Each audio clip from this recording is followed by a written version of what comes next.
Case that could mean life in prison for a Warren County couple moved forward today in court. That's right. Tony McAllister and Erica Grove are accused of sex crimes during their arraignments today. Attorneys revealed new details about their lives, and WLWT News 5's Karen Johnson was in the courtroom. She joins us live from Lebanon with more. Hi, Karen. Well, hey, Ashley, again, I want to warn our viewers that many of you may find these allegations disturbing and graphic.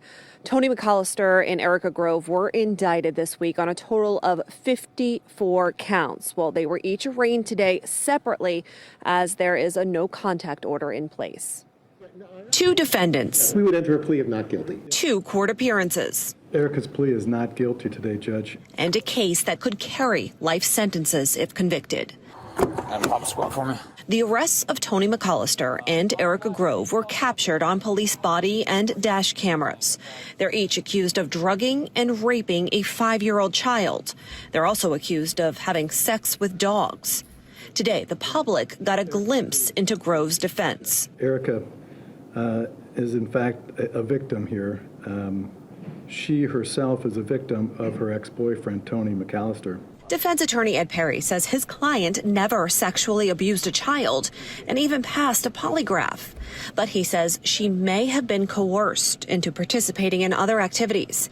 As for graphic messages the state may use as evidence, oftentimes those messages were attempts to cope with a very difficult situation, being a victim as she was, and or to placate her abuser, again, Mr. McAllister. When arguing for low bond, Perry talked at length about Grove's past as a nurse anesthetist, a retired U.S. Army major with a list of commendations. She was also selected to serve in the White House medical unit, providing critical care and non-critical care to both the first and second families. Less was made public about McAllister. He is on Social Security disability. He has no real record to talk about it. We do know he starred in the short-lived Swingers reality show that was filmed in Warren County, Neighbors with Benefits.